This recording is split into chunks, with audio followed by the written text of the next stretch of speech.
Welcome to this explainer. When we think of the Statue of Liberty, it's incredibly easy to view her as just this static, inevitable monument. We kind of just assume she was always destined to stand right there in New York Harbor, holding her torch high to welcome immigrants. But the truth, it's actually so much more fascinating than that. Lady Liberty is a truly dynamic character, and her story is shaped by bizarre historical accidents, crazy engineering marvels, shifting political ideals, and honestly, a whole lot of wear and tear. So today, we're going to deconstruct the myth and look at the real, incredible story of how this icon actually evolved. Okay, let's dive right into this. Did you know Lady Liberty almost stood in Egypt? I know, no way, right? It sounds like some piece of alternate history, but back in the 1860s, the brilliant French sculptor Frédéric Auguste Bartholdi actually pitched a colossal statue for the entrance of the newly opened Suez Canal. Bartholdi was deeply inspired by the massive scale of ancient Egyptian art, and he envisioned this gigantic lighthouse statue to guide ships through what was then one of the world's most important new waterways. And this really illustrates the dramatic pivot Bartholdi had to make. His original concept was literally titled Egypt Carrying the Light to Asia, and she was designed to be draped in the traditional robes of ancient Egyptian fellahin or peasant farmers. But, Egyptian officials politely declined. The estimated price tag was around $250,000. In 1860s money, that was absolutely exorbitant, so it was a hard pass. But Bartholdi didn't give up. He totally repurposed his grand vision. He partnered up with French political thinker Édouard de la Boulaye, swapped out the Egyptian robes for classical drapery, added a seven-ray crown to represent the continents and seas, and completely rebranded her as Liberty Enlightening the World to celebrate American democracy instead. When you trace the timeline of this project, you see just how long this transatlantic dream took to actually happen. It definitely was not an overnight success. After that initial 1869 Suez Canal proposal fell through, the project shifted gears. French fundraising didn't even officially kick off until 1875. The deal was that the French people would fund the statue itself, while Americans had to pay for the pedestal. It took years of intense political and financial maneuvering on both sides of the ocean. They finally started assembling the internal structure in Paris in 1881, and it wouldn't be until 1886 that the statue was finally dedicated in New York. We're talking over 2 decades of relentless effort to bring one single idea to life. Now, the sheer engineering scale of this colossus is mind-boggling. The original architect actually passed away during the project, so Bartholdi brought in a guy named Gustave Eiffel. And yes, that is the exact same Eiffel who would later build the famous tower in Paris. Eiffel was a genius. He designed an 80-ton flexible iron framework. This skeleton literally allowed the statue to sway slightly in the strong harbor winds without cracking. Over that skeleton, they used a technique called the copper repoussé method. Workers hammered 300 individual copper sheets, each of them only 1 to 3 millimeters thick, so incredibly thin, into wooden molds. They assembled the whole shebang using flush copper rivets, which gave this massive structure the seamless appearance of one continuous skin. It was an absolute triumph of 19th century engineering. So, once it was built in Paris, they had this small problem of getting it all the way to New York. In 1885, history's first monument, built essentially from a giant kit, was dismantled, packed into 200 massive wooden crates, and loaded onto the French ship Laser to cross the Atlantic. But get this.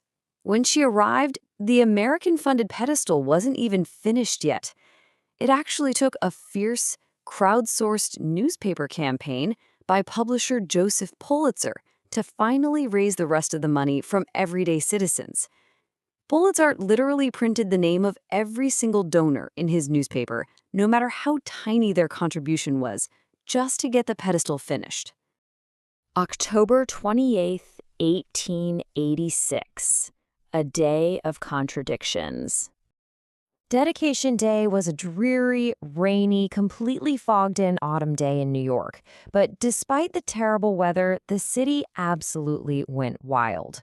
As the procession marched downtown, office workers threw reels of ticker tape out of their windows, which accidentally invented New York's first ever ticker tape parade. But while the surface level celebration was grand, the reality of the day was incredibly complex. Not everyone felt included in the liberty being celebrated. Take suffragist Lily Devereaux Blake, for example. Out of thousands of attendees on Bedloe's Island for the formal dedication, only 2 women were actually invited. Women's rights activists were officially barred from the unchaperoned island. So, to highlight the deep irony of erecting a massive female symbol of liberty in a nation where women fundamentally lacked political rights, Blake and her fellow suffragists chartered their own boat. They sailed right into the harbor, hanging banners and protesting the hypocrisy of the whole event right from the water. And they definitely were not the only ones pointing out these deep contradictions. The Cleveland Gazette, which was a prominent Black-owned newspaper at the time, boldly wrote that the torch should not be lit until the country became free in reality. They stated frankly, "The expression makes us sick." It's a powerful reminder from the historical record. For Black Americans facing ongoing systemic racial injustice, erecting a towering monument to freedom felt like a sharp, painful contradiction to their actual daily reality. Now, what's really interesting about this concept is understanding exactly what the statue was originally meant to be. The Statue of Liberty is an allegorical sculpture. Basically, that means it's art meant to personify an abstract idea. When Bartholdi and Laboulaye conceived her, she was a rigid, political allegory for French and American friendship and the triumph of Republican democracy. She was not originally designed as a monument to immigration. The whole idea of her being a beacon for immigrants, that was actually grafted onto her much later, completely transforming what she stood for. And the person single-handedly responsible for that incredible transformation was an American poet named Emma Lazarus. Lazarus was part of New York's Jewish social elite and spent a lot of her time volunteering with Jewish refugees who were fleeing violent pogroms in Russia. When she was asked to write a poem for a fundraising auction to help build the statue's pedestal, she drew heavily on her deeply personal experiences aiding those refugees. Lazarus completely reimagined the statue.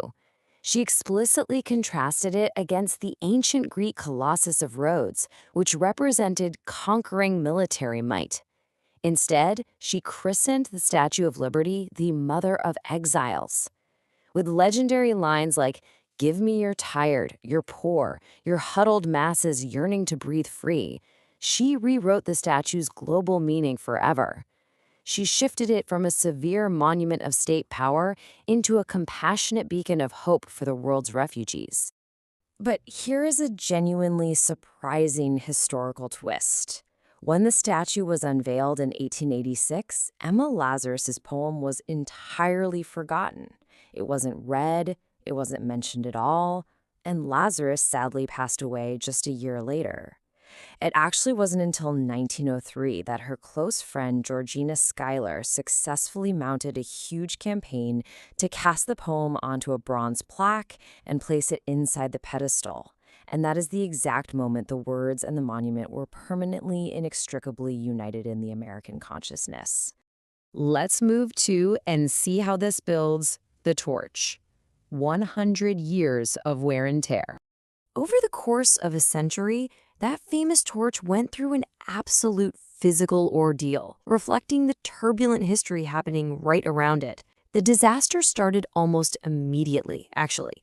In 1886, the U.S. Lighthouse Board decided to cut portholes directly into the solid copper flame to let light shine out, which instantly compromised the structure. Then, in 1916, real disaster struck. The Black Tom explosion, which was a massive World War I munitions attack by German agents on a nearby island, sent shockwaves and shrapnel raining down on the statue. The torch was severely weakened, and because of this, the military permanently closed access to it. Literally, nobody has been allowed up there since 1916. Finally, by the 1980s, the damage was so severe that the original torch had to be entirely replaced. But before they totally replaced it in the 1980s, there was a rather infamous attempt to fix it. Following that 1916 explosion, Gutzon Borglum, yep, the exact same sculpture famous for creating Mount Rushmore, stepped in to give the torch an overhaul. He actually removed a lot of the remaining copper and replaced it with amber-colored glass. Now, it sounded beautiful in theory, but it was a structural nightmare. The glass panes leaked profusely every single time it rained, funneling water directly down inside the statue and causing major rust and damage to her arm for decades. 3,600. That is the immense weight in pounds of that original 16-foot-tall torch. By 2018, park officials realized they really needed to move this precious artifact from the pedestal out to the new Statue of Liberty Museum. It required a highly coordinated nighttime operation. They had to separate the base from the flame and carefully pull the pieces out with a crane and a hydraulically stabilized transporter just to ensure it wasn't damaged. But today, you can finally see that battered original piece of history right up close. So we've seen how Lady Liberty evolved from a proposed Egyptian lighthouse for the Suez Canal to a rigid symbol of Franco-American diplomacy into Emma Lazarus's welcoming mother of exiles. Her physical form has been battered, patched up, and replaced, much like the ideals she represents. The concept of liberty is never static. It's constantly being challenged, debated, and redefined. So as American liberty continues to shift and evolve, what will this colossal symbol mean to the next generation? Will she take on an entirely new meaning? I guess history will have to decide. Thanks so much for joining me on this explainer, and keep questioning the world around you.